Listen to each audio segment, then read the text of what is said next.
아침 시간에 말씀을 드린 대로 하나님께서 계획하신 일들이 있는데 여러 가지 다양한 어떤 방향으로 많은 것들을 계획하신 것을 그대로 이루신 하나님이신데 심판의 편에서 또 계획하신 것을 이루시는 하나님이시다 하는 말씀으로 1차적으로 하나님께서 인류를 당신께서 진노의 심판을 하신 이후에 또 심판의 역사가 있다라는 것을 말씀을 드릴 수가 있습니다. 재림 예수께서 생전에 마태복음 24장 20절에 나오는 창세부터 없었던 이 환난에 대해서 말씀을 드릴 때에 나를 안 믿어도 좋다. 이 환난에서 내가 살아남을 수 있다고 한다면, 이 환난을 내가 피할 수 있다고 한다면은 나를 안 믿어도 좋다. 이런 말씀을 하셨습니다. 그 환난을 말씀하실 때에 사람들은 이 상대에게 어떤 상황을 쏘기 위해서 단추를 눌러야 되는데 이것을 누를 수 있는 상황이 못 된다. 왜? 자기가 죽을 일이기 때문에.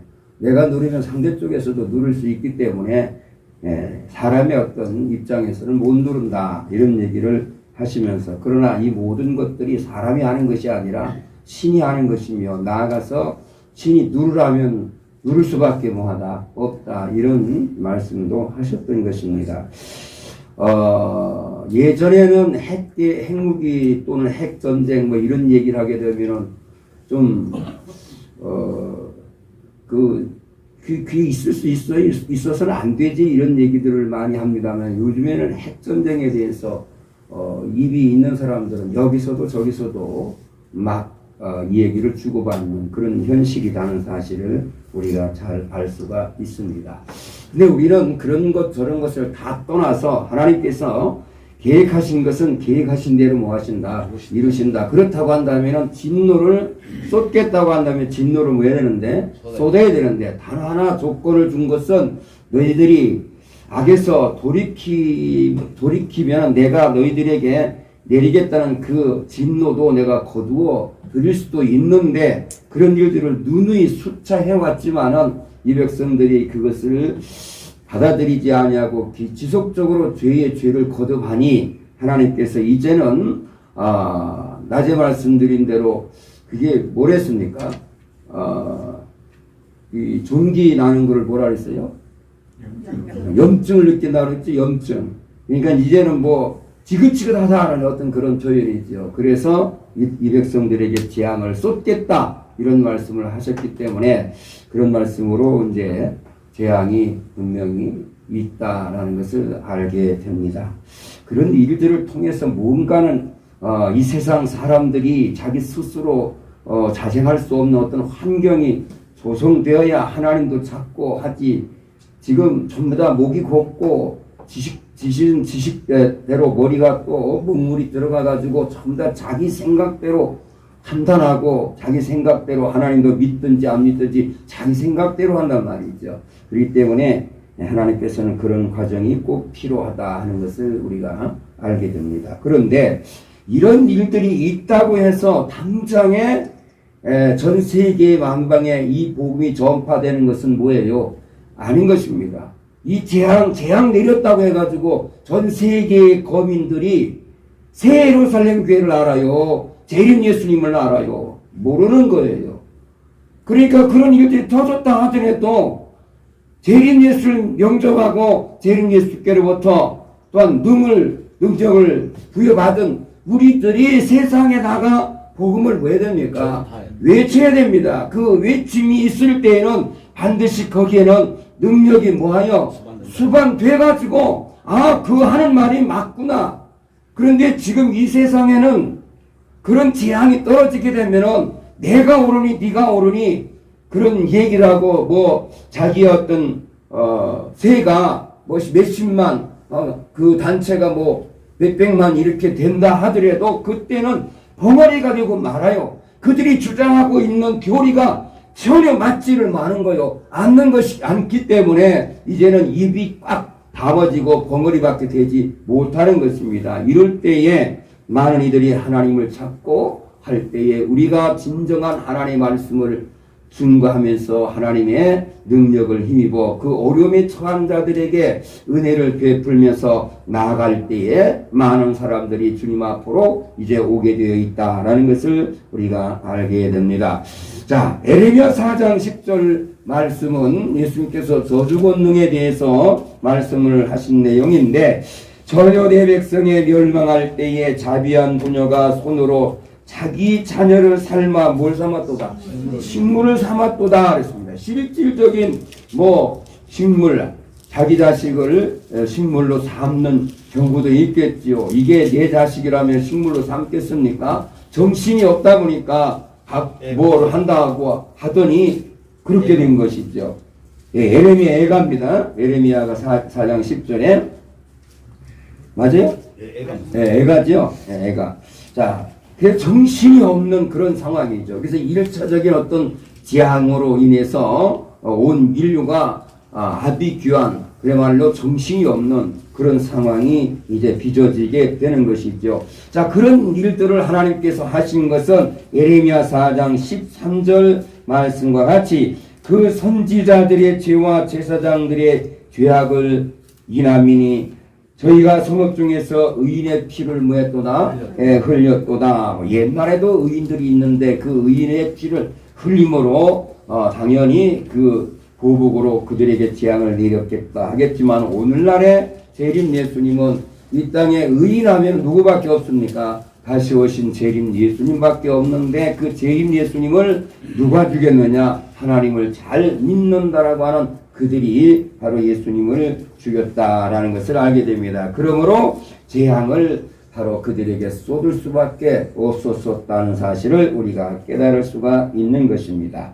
자, 그러므로 재앙을 내린 이유도 분명히 우리가 알 수 있겠고, 자, 재앙을 받은 이후의 역사도 분명히 있어야 되는데, 자, 어떤 방법으로 어떻게 할 것이냐라고 하는 것을 우리가 생각을 해보면은, 마태복음 19장 28절부터 말씀을 보게 되면은 재림 주님이 이 땅에 오셔서 행하신 모든 것은 일단락 건너뛰는 과정이다라고 하겠습니다. 왜? 재림 예수께서 이 땅에 오셔서 당신은 말씀으로 이미 다 뭐했습니까? 심판을 해버렸습니다. 그 심판하신 것을 어떻게 실질적으로 이루냐, 이것이 이제 예수님께서 말씀으로 심판한 것은 생략되고 앞으로 어떻게 되느냐. 자, 마태복음 19장 28절 읽어보세요. 예수께서 가라사대 내가 진실로 너희에게 이르노니 내가 진실로 너희에게 이르노니 세상이 새롭게 되어 인자가 자기 영광의 보좌에 앉을 때에, 세상이 일단은 변화가 있어야 되는 것이죠.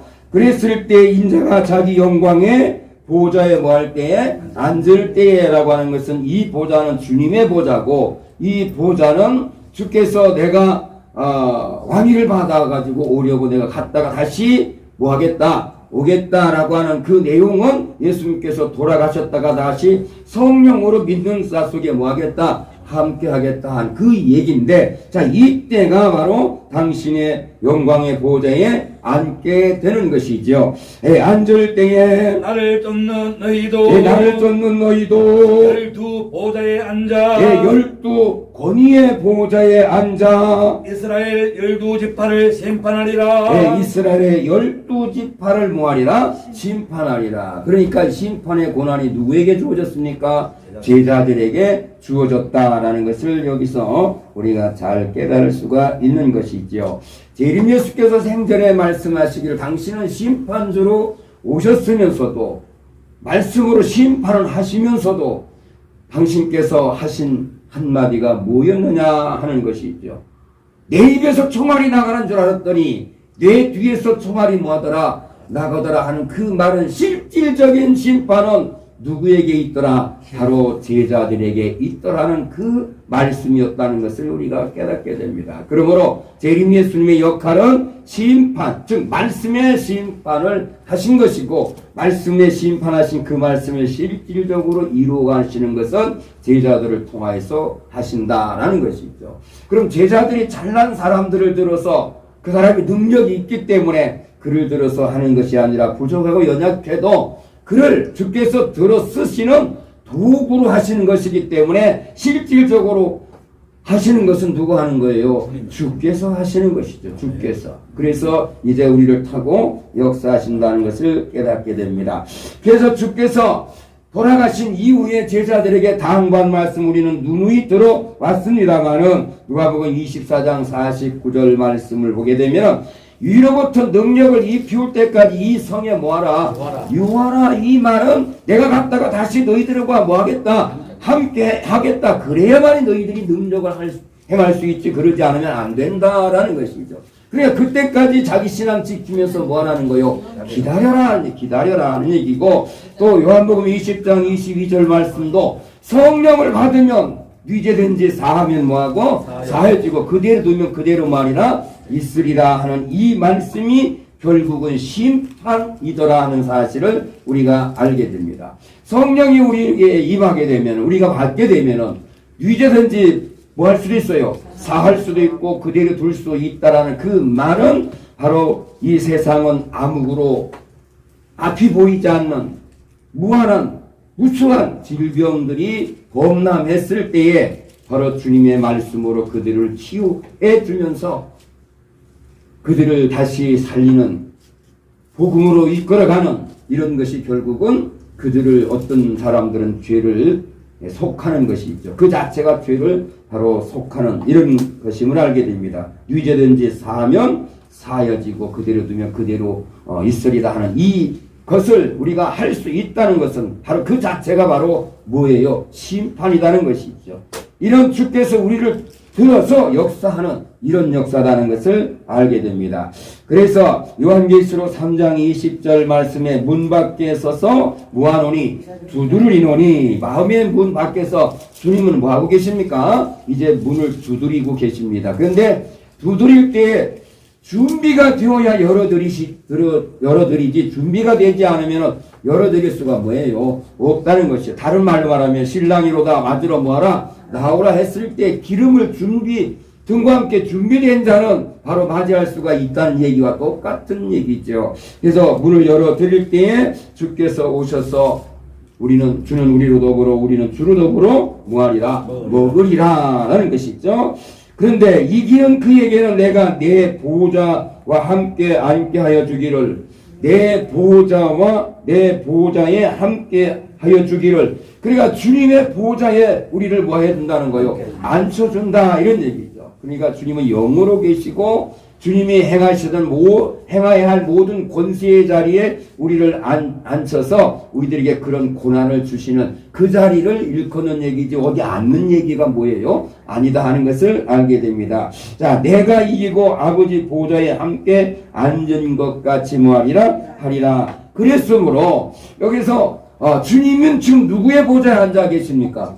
아버지 보좌에 앉아 계시요. 그러니까 그 보좌가 그 보좌예요. 결국은 하나님의 고난을 행사할 수 있는 그 자리가 바로 예수님의 자리고 그 자리에 우리를 뭐한다? 앉혀준다 이런 얘기죠. 결국 재림 예수님은 심판자로 오셨는데 심판을 친히 하지 아니하시고 이제 이 백성들, 남아있는 이 백성들을 당신의 그 자리에, 고난의 자리에 앉혀가지고 당신께서 행하시는 그 일을 하게 한다 이 말씀이라는 것이죠. 이 말씀. 그러니까 이런 역사가 반드시 앞으로 이루어져야 된다. 이것이 바로 심판의 자리다 하는 것을 알게 됩니다. 난 아침에 말씀을 드린 대로 1차적으로 한번 하나님께서 진노를 쏟으신 후에 결과적으로는 이 세상에는 하나님 믿다가 하나님 믿지 않다가 수많은 사람이 죽은 자들도 있을 것이지만 하나님 믿는 사람 중에서도 살아남은 사람이 있고 하나님 믿지 않는 사람들 중에서도 살아남은 자들이 있는 것이지요. 그때 성령을 힘입어 우리가 복음을 증거할 때 주를 대적하는 무리들이 있어요, 없어요? 반드시 주를 대적하는 무리들이 있다라는 것을 알게 됩니다. 아마 그때가 되게 되면 그런 재앙이 내려왔는데 우리는 살았다. 하나님께서 우리를 살렸다. 아마 의기양양할 것입니다. 그랬을 때 우리가 복음을 들고 나가면은 그 의기양양한 것이 그냥 머리를 숙이는 것이 아니라 우리를 대적하고 우리의 가는 길을 막고 또 주님의 말씀을 그들은 또 대적하는 그런 입장에 있을 것입니다. 그때에 우리는 본보기의 역사를 해야 되는 것이죠. 이것은 바로 주님께서 명하신 역사인 것입니다. 재림 예수께서 저주의 권능을 말씀을 주시면서 근데 이 저주의 권능은 아무나 하는 것이 무엇이다? 아니다. 하긴 하는데 그 하는 것을 뭐하라? 조심하라 라는 얘기죠. 그 이유는 혹시 너가 공평과 정의의 입장에서 정말로 사가 없는 정말로 주를 위한 이대로 두어서는 하나님의 이 역사가 앞으로 전개될 수 없다라는 어떤 그런 판단 하에 그를 저주하게 되면은 그 저주가 그에게로 돌아갈 것이로되 그렇지 않으면은 그 저주가 나에게로 갈 것이니 올 것이니 그렇다 해서 이 저주를 그냥 남용하고 이 저주를 그냥 누구나 아무에게나 막 쏟는 그런 역사가 뭐라는 거요? 아니라는 것이죠. 정말로 말을 안 들을 때는 본보기로 할 수 있는 근데 그런 권능이 없으면은 그런 것을 할 수도 뭐 하는 거요? 없는 것이지요. 이런 역사가 바로 제2의 심판의 역사다는 사실을 알게 됩니다. 자, 그래서 내 아버지, 내 보좌에 함께 앉게 해 준다라고 하는 이 원리는 어떤 원리냐 하면은 요한계시록 19장 14절 이하의 말씀 한번 읽어보겠습니다. 하늘에 있는 군대들이 희고 깨끗한 세마포를 희고 깨끗한 세마포를 입고 백마를 타고 그를 따르더라. 그의 입에서 이 한금이 나오니 그의 입에서 뭐가 나오니? 이 한금이 나오니 그것으로 만국을 치겠고 친히 저희를 철장으로 다스리며 또 친히 하나님 곧 전능하신 이에 하나님 곧 전능하신 이에 맹렬한 진노의 포도주 틀을 밟겠고 그랬습니다. 재림 예수님은 이 진노의 포도주 틀을 밟는다라고 하는 것은 오늘날 주를 대적하는 기성사교 집단들을 뭐한다? 밟는다, 짓밟는다, 바로 그들을 심판한다. 이런 말씀으로 주께서 말씀하신 것이죠. 자, 그렇다면 여기서 말하고 있는 하늘에 있는 군대라고 하는 것은 바로 순교의 영들이다라고 재림 예수는 말씀하시고 또 백마를 타고 그를 뭐하더라? 따르더라. 여기서 그는 바로 재림 예수님을 바로 그라고 말씀하셨지요. 그래서 100만원 순교자의 영들이 타는 100만원 재림 예수를 영접한 거듭난 이 백성들을 말씀하는 것이고 그를 따르더라. 그의 입에서 재림 예수님의 입에서 이한 뭐가 나와서 예리한 겁이 나와서 좌우의 날선 어떤 것보다도 뭐하여 예리하여 그들을 멸하는 그런 바로 능력의 말씀으로 그들을 짓밟는 역사죠. 그런데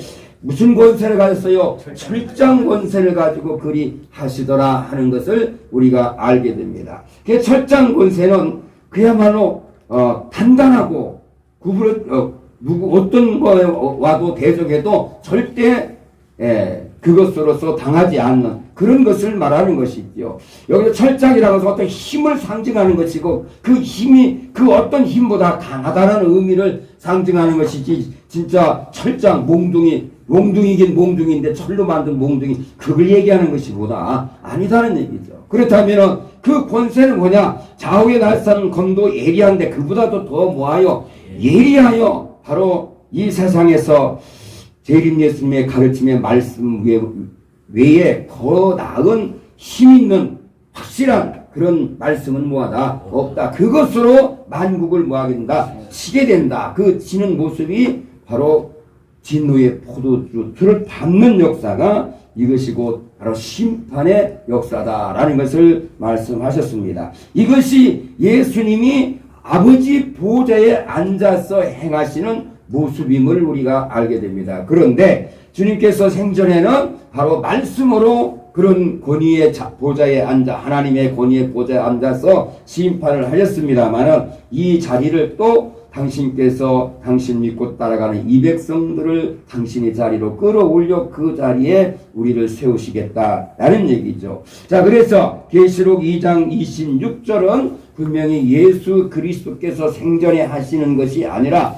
예수님께서 돌아가시고 나신 이후에 바로 주의 말씀을 끝까지 지키는 자들에게, 힘들고 어려운 모든 것을 다 이기고 지키는 자들에게 이제 주시는 고난인데, 읽어보세요. 이기는 자와 이기는 자와 끝까지 내 일을 지키는 그에게 끝까지 주님의 그 일을 지키는 그에게 만국을 다스리는 권세를 주리니 만국을 다스리는 권세를 주리니. 그가 철장을 가지고 자, 예수님께서 가지고 계시던 철장 권세를 누구에게 주는 거예요? 그의 제자들에게 주는 것이죠. 그를 믿고 따라가는 이 백성들에게 주는 것인데, 그가 철장을 가지고 저희를 다스려 질그릇 깨뜨리는 것과 같이 하리라. 정의를 다스려 질그릇 깨뜨리는 것과 같이 하리라. 나도 내 아버지께 받은 것이 그러하니라. 바로 주도 아버지께 받은 것이 바로 그것이다, 이 얘기죠. 그래서 요한계시록 19장에서 말씀하시는 이 철장 권세는 예수님께서 친히 휘두르던 철장 권세이시고, 바로 이 계시록 2장에서 말씀하시는 이 권사는 그 권세를 제자들에게 주므로 그 제자들도 주님과 똑같은 권세를 가지고 철장을 뭐 한다는 거요? 휘두른다는 얘기죠. 근데 그 철장이 얼마나 강한지, 근데 질그릇을 깨뜨리는 것은 쉬울까요? 어려울까요? 우리 보고 철장을 주고서 돌 깨뜨리라고 하면 아마도 힘들 거예요. 근데 철장 가지고 항아리 같은 거 깨라면 얼마나 쉽겠습니까? 그냥 갖다 척 하면 쨍그랑 그럽니까? 쨍그랑도 안 하지, 그냥 우르르 다 뭐합니까? 아마 좀 스트레스 쌓인 사람들은 몽둥이 그 철장 하나 주면서 그거 깨트리면 스트레스 다 해결될 거예요. 그럼 이 얘기가 무슨 얘기입니까? 이 세상에 있는 그 어떤 권세도 주님의 그 권세를 가지고 휘두르면은 마치 질그릇 깨지듯이 뭐 한다는 거예요? 깨진다, 이 얘기입니다. 깨진다, 이 얘기. 그래서 우리들의 권세가 앞으로 어마어마한 권세임을 우리가 잘 알고 있는 것이죠. 자, 그래서 우리는 예수님께서 마귀와 싸워 이기기 위해서 마귀와 싸워 이기기 위해서 우리는 하나님의 뭘 입으라? 전신갑주를 입으라. 배우고 확신한 일에 거하라. 라는 등등의 말씀을 주께서 주신 것은 그냥 권세만 가지고 되는 것이 아니라 말씀도 함께 뭐 해야 됩니까? 나가야 되는 것이죠. 말씀과 함께 그 권세가 나가야 되는 것이지, 그냥 권세만 가지고 휘두르는 것이 결코 뭡니까? 아닌 것이죠. 진짜 몽둥이를 쥐어주고 휘두르면 그렇게 하는 것이겠지만은, 우리는 말씀으로 일달라 그 권세를 이 세상에 나타내야 된다는 얘기죠. 그 말씀의 권세와 함께 또 저주 권능이든 사랑의 권능이든 다 입으로 뭐 하게 됩니까? 하게 되는 것이죠. 불치의 병자가 있으면 하나님께 기도하여 하나님께서 이 시간 우리들의 손을 들어서 역사해 주시옵소서 라는 그런 입의 권세로 그 사람들의 질병을 치유해 주는 것이고, 어떤 사람이 주의 길을 막고 있을 때 우리는 주님의 말씀의 권세로 저들을 하나님께서 형벌을 내려 주시옵소서 하면 그렇게 되는 이런 것이지요. 다 입으로 하는 것이기 때문에 바로 이 권세는 우리가 행하려면은 우리 모두는 또 나름으로 말씀을 뭐 해야 된다? 무장하고 갖춰야 된다. 그러니까 칼을 쓸 수 있는 그런 뭡니까? 그런 훈련을 우리가 뭐 해야 돼요? 쌓아야 되죠. 적소적소에 저 사람에게는 어떤 칼이 필요하고 저 사람에게는 어떤 것이 필요하고 이래야 되죠. 칼은 하나님의 말씀이기 때문에. 그래야 되지 그냥 무턱대고 해서 되는 것도 아니다 하는 사실을 우리가 알게 됩니다. 자, 그래서 하박국 3장 2절 말씀을 보게 되면은 이러한 과정을 통해서 나타날 때에 비로소 우리 복음이 짧은 시일 내에 수년 내에 부흥케 되는 것이지, 이런 상태로 지속되다면은 수십 년 수백 년 가도 우리 복음이 세계화되지 못한다는 것을 알게 됩니다. 읽어보세요. 여호와여, 내가 주께 대한 소문을 듣고 여호와여, 내가 주께 대한 소문을 듣고 놀랐나이다. 여호와여, 여호와여, 주는 주의 일을 이 수년 내에 부엉케 하옵소서. 예, 주는 주의 일을 이 수년 내에 모아옵소서. 부흥케 하옵소서. 이 수년 내에 나타내시옵소서. 이 수년 내에 모아시옵소서. 나타내시옵소서. 그랬습니다. 근데 이 수년 내에 나타내는 것은 결과적으로는 우리들을 통해서 이 세상에 드러내야 되는 것이죠. 다른 방법으로 드러내는 것이 아닙니다. 이 세상에 하나님께서 전 세계적으로 재앙을 내리셨다라고 합시다. 하나님께서 내렸다라고만 생각하지 하나님께서 앞으로 어떻게 역사해서 이 세상을 구원할 것이라고 하는 것을 아는 이는 하나도 없는 것입니다. 아무도 없는 것입니다. 그러면 우리들이 이제 그 역사를 드러내야만이 이 세상에 이 복음화가 되는 것이지요. 그러면 우리가 그냥 이런 상태로 해갖고 되느냐? 아니다는 얘기죠. 제2의 권능의 역사가 우리를 통해서 뭐 할 때에, 나아갈 때에 이 세상의 수년 내 이 복음을 전할 수 있는 것이다 하는 것을 우리가 깨달을 수가 있는 것입니다.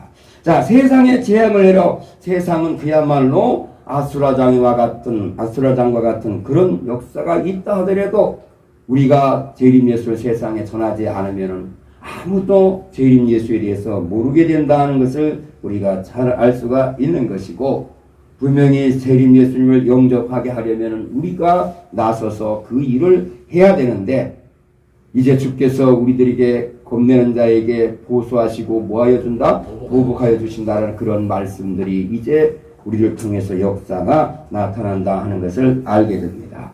그래서 하박국 3장 4절 이하의 말씀을 보게 되면 재림 예수 자경론에서 재림 예수님은 바로 이 말씀과 같은 분이심을 얘기하고 있었습니다. 읽어보세요. 그 광명이 햇빛 같고, 예, 그 광명이 햇빛 같고, 광선이 그 손에서 나오니, 광선이 누구에서? 바로 예수님의 손에서 뭐하니? 나오니. 그런데 이제는 주님은 아니 계시지만은 주님께서 남겨놓으신 당신의 몸을 통해서 분명히 그 광선이 나오게 되더라. 그 다음에 그 권능이 그 속에 감추었도다. 예, 그 권능이 그 손에 뭐했도다? 감추었도다. 우리는 그냥 평범한 사람이지만은 주의 말씀을 들고 나가 주의 진리를 전할 때에 주의 진리를 대적하는 우리들에게 분명히 우리 숨겨져 있는 권능이 나아갈 수 있다 하는 것을 알게 됩니다. 우리는 늘 권능을 감추고 있었다라는 사실을 알고, 또 앞으로도 행할 때도 우리가 감춰졌던 권능이 그대로 나온다 하는 것을 알게 됩니다. 읽으세요. 온역이 그 앞에서 행하며. 자, 온역이 뭡니까? 온역은 전염병, 돌림병 이런 것이 온역입니다. 자, 온역이 그 앞에서 뭐하며? 행하며. 그러니까 주님의 역사 앞에 온역이 뭐하다는 거예요? 전염병들이 이게 만연하다. 이런 의미의 말씀임을 알게 됩니다. 그런데 읽으세요. 불덩이가 그 발밑에서 나오도다. 자, 불덩이가 그 발밑에서 나오는 것은 뭐하러 나오느냐? 이 온역들을 뭐하기 위해서? 치유하기 위해서 나오는 역사인도 우리는 알게 됩니다. 그런데 지금 현재도 지금 코로나라고 하는 이것이 바로 전염병이고, 또 그 온역과 같은 그런 역할을 하고 있는 것입니다. 그런데 앞으로는 이보다도 더 강력한, 우리 인간은 절대, 지금은 그래도 백신을 만들어내고 치료제를 만들어내고 하는 것이지만은 인간도 그렇게 하는데 조금은 더 기다렸다가 인간이 만든 그 백신 맞고 또 치료제 그거 쓰고 그러면은 우리들도 스스로도 생명을 유지할 수 있는데 하나님에 대해서 그렇게 하나님을 이렇게 하나님께 기대하고자 하는 그런 마음이 있겠습니까? 절실한 마음이 어디 있겠어요? 없지요. 그러나 앞으로는 온역이 그야말로 인생이 할 수 없는, 감당할 수 없는 그런 온역. 우리 인간이 그것을 그것을 막기 위한 어떤 시간적 여유도 없는 그런 상황이 이제 전개될 때에 바로 주를 믿고 따라가는 이 백성들에게 그 본능의 역사를 분명히 일으켜 주신다라는 것을 알게 됩니다. 읽으세요. 그가 서신적 땅이 진동하며. 예, 그가 서신적 땅이 진동하며. 그가 보신적 열국이 전율하며. 그가 보신적 열국이 전율하며. 영원한 산이 무너지며. 영원한 산이 뭐하며? 무너지며. 주님이 서신다는 것은 무엇입니까? 병마십니다. 주님과 주님의 제자들과 뭐 하는 거요? 함께 하는 거예요. 함께해서 실질적인 역사가 뭐 하는 거예요? 나가는 거예요. 나갈 때에 서셨다라고 말씀할 수 있는 것이고, 땅이 진동하며 그가 보신 족 열국이 전율하며 영원한 산이 뭐하며 무너지며, 이제 주님의 말씀의 능력과 더불어 함께 이 복음이 세상에 나갈 때는 무너지고 또 무너지고 무너질 줄 믿습니다. 아멘. 큰 산과 작은 산들이 다 무너질 수밖에 없는 것이죠. 읽으세요. 무궁한 작은 산이 엎드러지나니 네, 무궁한 작은 산이 엎드러지나니 그 행하심이 예로부터 그 그러하시도다. 행하심이 예로부터 뭐하도다 그러하시도다. 여기서 재림 예수께서 당신을 이 말씀에 당신 본인이다 이렇게 말씀하셨는데, 예로부터 행하시도 하는 이 말씀을 연결시키면은 본인은 한 인간의 육체를 가진 사람이었지만 사람이 아니라 근본 누구로 하는 거예요? 하나님이라는 얘기죠. 그래서 하나님은 예로부터 그러하셨다 이런 얘기입니다. 그러므로 결과적으로 이제 주께서 성령으로 우리와 함께 하셔서 나타나는 그 역사가 예로부터 하나님이 그러하듯이 우리들 속에서도 그와 같은 역사가 나타나서 세상 사람들이 하나님을 생각할 때 하나님은 너무나도 위대하시고 그 신은 우리가 감당할 수 없는 그런 신이라고 하는 것을 모두가 인지하여 그 앞에는 벌벌 떠는 이런 모습들이라는 것이죠. 그것이 결과적으로는 앞으로도 우리가 이 역사를 할 때에는 이 우리 복음 앞에는 그들이 벌벌 뭐하는 떠는 그런 역사가 전개되어야만이 된다라는 것을 우리가 잘 할 수가 있는 것입니다. 이것이 우리가 하나님의 말씀, 이 세상 그 누구보다 위대한 말씀을 지녔다고 해서 가능한 것이 결코 아닌 것입니다. 저들이 우리가 아무리 논리적으로 전한다 할지라도 저들이 큰 소리 치면서 우리는 그것을 인정치 못하겠노라 하면은 우리 말씀을 저들은 받아들이지 아니하고 자기들 것 자기들 끝까지 고수하고 만다는 것을 우리가 알게 됩니다. 그래서 하나님께서 한번 1차적으로 그들에게 재앙을 쏟아 부어가지고 그들 스스로 자기가 믿는 자기 하나님을 신뢰감을 잃어버리게 하는 이 역사가 앞에 선행된 이후에 나타난 현상 속에서 진짜 하나님이 어디서 함께 하시는구나 하는 것을 이 세상 모두가 다 이제 눈으로 목도할 때에 이제 거기서 찬반이 갈라지게 되어 있다는 것을 알게 되지요. 자, 그럼 예로부터 그러하셨다라고 했는데 여호수아 2장 8절 이하의 말씀을 보게 되면은 여호수아가 이제 가나안 정복을 위해서 정탐꾼을 보냈습니다. 정탐꾼을 보냈을 때에 그 정탐꾼이 이제 정탐꾼이 온 것을 알고 또 그들도 잡으려고 했었을 때 어디에서 유숙하게 됐습니까? 바로 나합이라는 기생집에 이제 유하게 되었는데, 이 기생집에서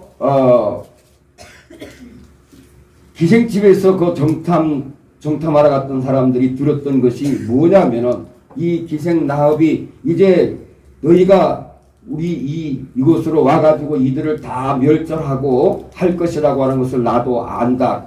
지금 우리를 멸절하기 위해서 정탐하러 온 것도 안다. 그렇다고 한다면은 너희들이 와서 우리를 멸할 때에 내가 너를 숨겨주었기 때문에 우리들의 가족분 너가 뭐 해달라 지켜달라고 하면서 그걸 믿었던 것은 너의 민족에 대해서 우리가 전에 들은 바가 있다라는 내용이 여기에서 나오는 얘기인데 읽으세요. 두 사람이 눕기 전에 라합이 지붕에 올라가서 그들에게 이르되 말하되 여호와께서 이 땅을 너에게 주신 줄을 내가 아노라. 내가 뭐하노라? 아노라. 그 다음에 우리가 너희를 심히 두려워하고 우리가 너희를 심히 두려워하고 그 가나안에 속한 7 족속 내지는 그 속에 있었던 모든 이는 바로 이스라엘 백성들을 뭐하고 있었습니까? 두려워하고 있었습니다. 두려워. 그 다음에 이 땅 백성이 다 너희 앞에 간담이 농나니 이 땅 백성이 다 너희 앞에 간담이 뭐하나니? 농나니. 그냥 녹는 게 아니에요. 전에 들은 것이 있는데 전에 들은 것이 뭐냐 읽으세요. 이는 너희가 애굽에서 나올 이는 때에 너희가 애굽에서 나올 때에 여호와께서 너희 앞에서 자, 집에 가서 읽어보시고 바로 그 여호와 앞에 너희 앞에 이제 애굽에서 나올 때 행한 이 역사, 홍해를 갈라 건너가게 하고 홍해를 넘어와서 그 이스라엘 백성들을 치려고 했던 그 애굽 백성들을 완전히 수장시켜 버리고 또 이스라엘 모세가 이 백성들을 이끌고 여기저기 오고 간 가운데서 바로 아모리 땅, 아모리 족속 바로 두 왕 시온이라고 하는 또는 옥이라고 하는 어떤 그 땅을 지나가게 되었는데 일단은 지나가게만 해달라 그러면은 내가 이제 아무것도 내가 물을 먹어도 물을 먹으면 대가를 줄 것이고 아무것도 여기서 뭐 타치하지 아니하고 그냥 통과만 할 것이니 통과만 해달라 이렇게 얘기하니까 이들이 결코 말 반대를 했고 결코 가로막았습니다. 안 된다, 절대 안 된다. 그래서 그들을 쳐서 뭐 해버렸습니까? 멸절시켜 버렸습니다. 그러니까 이런 모든 소문들이 결과적으로는 이 가나안 땅에 거주하고 있는 사람들에게도 다 뭐했어요? 다 전파가 된 것이죠. 그러니까 너희들의 그 족속만 생각해도 간담이 바로 서늘하다 이런 얘기를 하는 것이죠. 자, 민수기 21장 21절부터 보게 되면은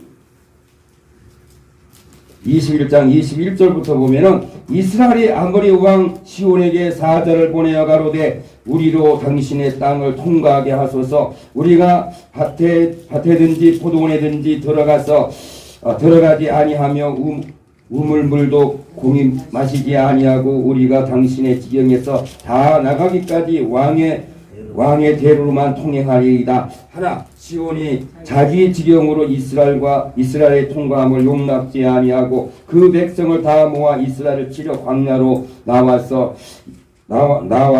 야하스에게 이르러 이스라엘 침으로 이스라엘이 칼날로 그들을 쳐서 파하고 그 땅을 아르논부터 약국까지 점령하여 암몬 자손에게까지 이친이 암몬 자손이 경계는 경고하더라. 자, 이렇게 바로 했으므로 이런 모든 것들이 이제 가나안 땅의 소문이 이제 퍼지게 된 것이죠. 그래서 여호수아 2장 24절은 정탐을 마치고 돌아온 자들이 이제 와서 이런 얘기를 합니다. 여호수아에게 읽어보세요. 또 여호수아에게 이르되 진실로 여호와께서 그 온 땅을 우리 손에 붙이셨으므로 그 땅의 모든 거민이 우리 앞에서 간담이 녹도이다라는 이 말한 것은 바로 여호수아가 그 땅을 치려고 이제 모든 준비를 했던 그 상황 속에서도 더 확신을 뭐 하는 겁니까? 주는 것이죠. 하나님께서 그렇게 확신을 가지고 바로 여호수아가 바로 여리고성을 치고 가나안 땅을 정복하게 이제 한 그런 내용임을 우리가 알 수가 있습니다. 자, 이것이 예로부터 여호와께서 하신 것입니다. 그래서 이 소문을 듣고 바로 그들이 항복하는 그런 것이고 스스로가 우리는 저들을 이길 수 없다라고 하는 이런 입장이었던 것이죠. 그래서 우리들도 이제 주께서 성령으로 함께 하시게 되면은 분명히 이 세상 사람들이 간담이 녹을 만큼의 어떤 그런 역사가 뭐해야 나타나야만이 결과적으로는 소문이 이 세상에 자자하게 퍼져가지고 우리 새 예루살렘을 우리가 그냥 가볍게 볼 수 없는 그런 단체로 이제 발돋움하게 된다는 사실을 우리가 알게 됩니다. 자, 마태복음 10장 8절 이하의 말씀은 이제 앞으로 우리들에게 해야 할 일들인데 이거는 예수님의 명령입니다. 근데 이 말씀을 볼 때에 우리들은 아직 그런 일들을 하지 못하고 있다 해도 과언이 아니다는 것을 알게 됩니다. 이제는 우리는 우리나라뿐만 아니라 세계를 향하여서 뭐 해야 됩니까? 나아가야 됩니다. 단지 위로부터 능력을 입힐 때까지 이 예루살렘 성의 진리의 성읍에 뭐하라 머물러 있어라 했지만은 이제 주께서 함께 하실 때에는 나가서 외쳐라 라고 하게 되면은 이 나라에서만 외치는 것이 아니라 세계에 나가야 된다 하는 것을 알게 됩니다. 그때가 이제 이런 말씀을 이루는 때인데, 마태복음 10장 8절에 병든 자를 고치며 죽은 자를 살리며 문둥이를 깨끗하게 하며 귀신을 쫓아내되 너희가 거저받았으니 뭐하라 거저 주어라. 너희 전대에 금이나 은이나 동이나 가지지 말고 여행을 위하여 주머니나 두벌 옷이나 신이나 지팡이를 가지지 말라. 여기서 말하는 여행은 그냥 관광이 뭐예요? 아닙니다. 복음을 전하기 위한 여행을 말씀하고 있음을 알게 됩니다. 예, 아무 성이나 촌에 두벌 옷이나 지팡이를 가지지 말라. 이는 일꾼이 저 먹을 것을 받는 것이 뭐 아니라 마땅 아니라 반드시 복음만 들고 나가도 모든 것이 다 뭐하는 해결되는 이런 상황이 이제 우리 앞에 전개되어야 되는 것이죠. 아무 성이나 촌에 들어가거든 그 중에 합당한 자를 찾아내어 너희 떠나가기까지 거기서 머물라. 또 그 집이나 들어가면서 평안하기를 빌라. 그 집이 이에 합당하면 너희 빈 평안이 거기 임할 것이요 만일 합당치 아니하면 그 평안이 너희에게 돌아올 것이니라. 우리는 어디로 가든지 그 고을이나 어느 집이든지 택하여 들어가면은 거기에 뭐 해야 됩니까? 평안을 빌어야 됩니다. 그러면 그 집의 평안을 빔과 동시에 거기서 이제 우리들은 뭘 합니까? 그들에게 도움을 얻어가지고 먹고 사는 이런 상황 속에서 복음을 전하는 이런 모습이 있지요. 자, 누구든지 너희를 뭐하지도 아니하고, 예수님이 아닙니다. 예수님이 영접한 이 백성들, 그야말로 능력과 함께 복음을 들고 나가서 전도의 여행을 떠난 너희들, 그렇죠? 너희들을 영접도 아니하고 너희 말을 듣지도 아니하거든 그 집이나 성에서 나가 너희 발의 먼지를 뭐하라? 떨어버리라. 발의 먼지를 떨어버리라 했을 때 재림 예수님은 한 말씀 여기서 덧붙였는데 뭐였습니까? 저주하라 그러죠. 저주하라. 그럼 발의 먼지를 떨어버리는 행위나 저주하라는 말이나 뭐합니까? 같습니다. 왜 그러냐면 그 뒤에 말씀을 보면은 내가 진실로 너희에게 이르노니 심판날에 소돔과 고모라 땅이 그 성보다 견디기 뭐하리라? 시우리라 했으니 이것이 심판이 아니고 뭡니까? 저주가 아니고 무엇입니까? 그렇기 때문에 바로 주의 제자들은 저주의 권능과 사랑의 권능을 아울러 우리가 가지고 전도의 여행을 뭐하게 되어 있다? 떠나게 되어 있다라는 것을 우리가 알 수가 있는 것이죠. 자, 그래서 분명히 이런 역사를 우리가 하게 되어 있기 때문에 이 역사는 분명히 제2의 심판의 역사라는 사실을 알게 됩니다. 낮에도 언급되었습니다만 이사야 60장 1절에 일어나 빛을 발하라. 이는 내 빛이 이르렀고 여호와의 영광이 내 위에 임하였음이니라. 보라, 어두움이 땅을 뭐할 것이며 캄캄함이 만민을 마려니와 가리우려니와 그랬습니다. 그러니까 이런 상황이 나타나는 것은 1차적으로 하나님께서 뭐 한 거예요? 심판한 겁니다. 재앙을 내린 거예요. 그러므로 이런 현상이 나타나는 것이 있죠. 이런 현상이 나타날 때 오직 여호와께서 내 위에 뭐 할 것이요? 임하실 것이요. 그래서 항상 이 세상에 재앙이 임함과 동시에 하나님이 우리와 성령으로 함께하는 것은 바로 55, 100보다 바로 함께 어우러져 있다라는 것을 말씀을 드리는 것이고, 예, 그 영광이 내 위에 뭐하리니? 나타나리니. 어떻게 나타납니까? 주님께서 우리를 들어서 영광이 나타나면 뭔가를 우리가 뭐 해야 됩니까? 해야 되죠. 그게 뭐예요? 권능이죠. 권능. 주님이 함께 하여서 하는 권능. 그거임을 알게 됩니다. 예. 나타나는 열방은 내 빛으로. 그래야만 이 세상이 뭐가 됩니까? 소금이 되고 뭐가 돼요? 뭔가 다르야지. 뭔가 달라야 되죠. 캄캄한 어둠이 뭡니까? 아들이 교황이 있죠. 어떻게 할 줄을 모르는 상황. 스스로의 어떤 상황에서 자기를 어떻게 할 수 없는 그런 상황. 자, 그랬을 때에 열방은 내 빛으로 요람은 비추는 내 광명으로 뭐하리라? 나오리라.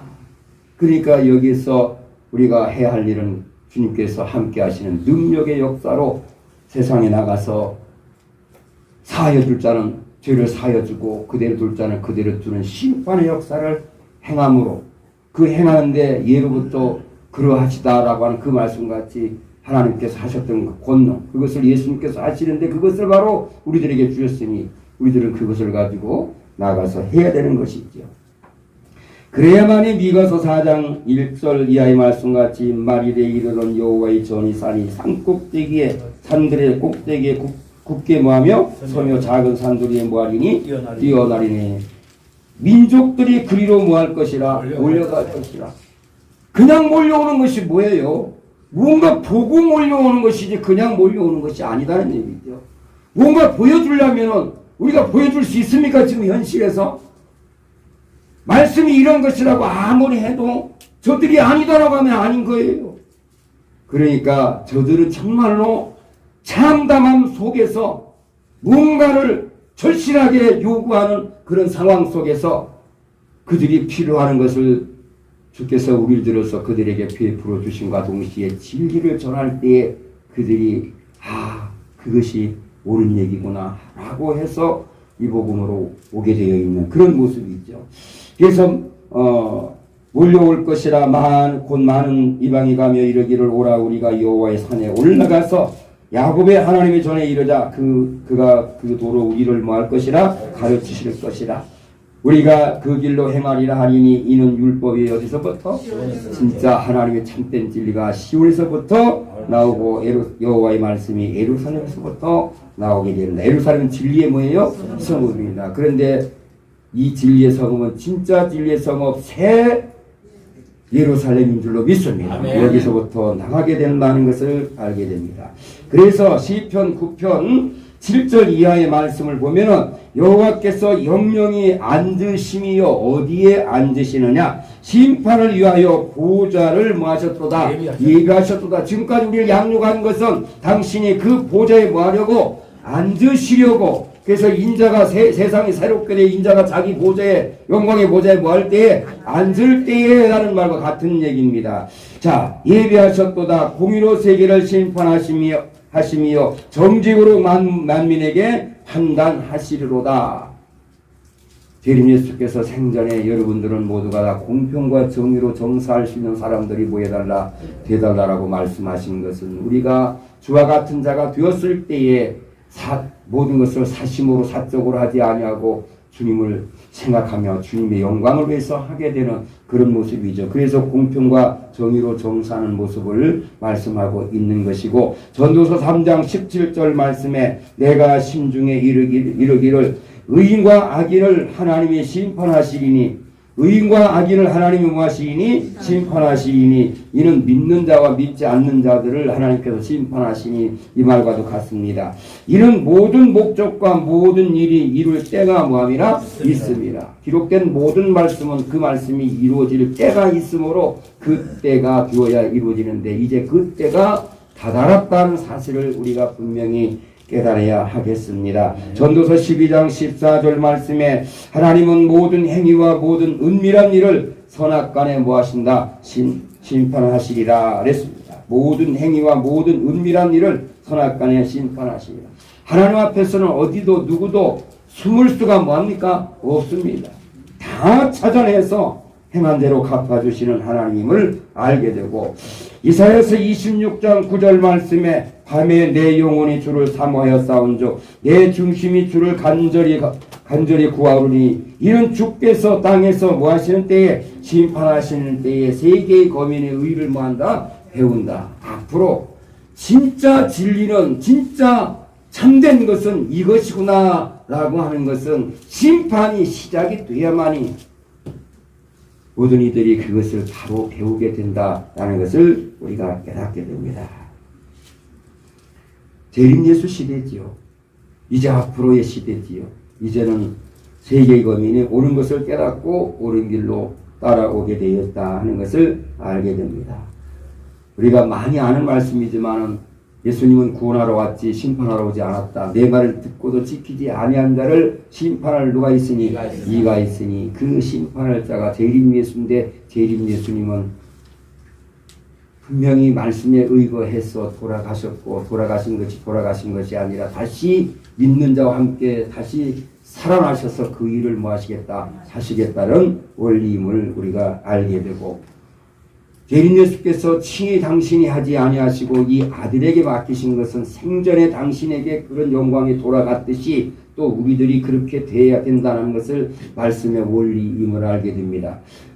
요한복음 5장 22절 말씀에 심판을 아버지께서 하시지 아니하고 그 심판을 다 누구에 맡겼어요? 아들에게 맡기셨는데 그렇게 하신 이유는 많은 이들이 아버지를 뭐한 것 같이 공경한 것 같이 아들도 뭐하게 하려고 공경하게 하려고 그렇게 하신다라고 하였습니다. 그러므로 재림 예수께서 오셔서 행하신 모든 역사를 보게 되면은 그로 인해서 우리가 재림 예수를 공경하게 되고 그로 인해서 우리가 재림 예수를 믿을 수가 있었던 것이고 그런 진정 심판주임을 우리가 믿게 되는 것이죠.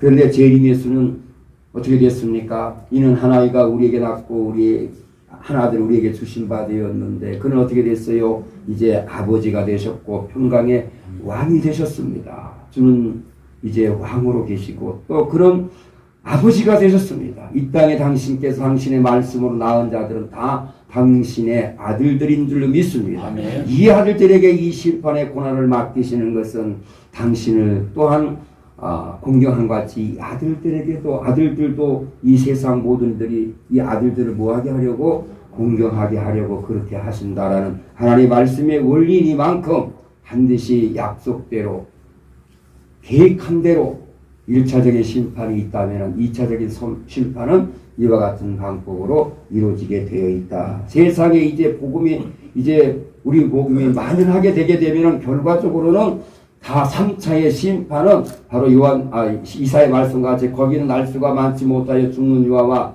수완이 차지 못한 노인 다시는 뭐 할 것이라 없을 것이라 백세에 죽는 자는 뭐겠고 주님을 이제 믿지 않고 주님을 따르지 않으면 자동적으로 뭘 받아요? 저주받아 죽는 이런 역사가 이제 또한 심판이라는 것을 알게 되고 이렇게 심판도 3단계로 뭐한다? 이루어진다는 사실을 우리가 깨달을 수가 있습니다. 오늘 말씀 여기서 마치겠습니다.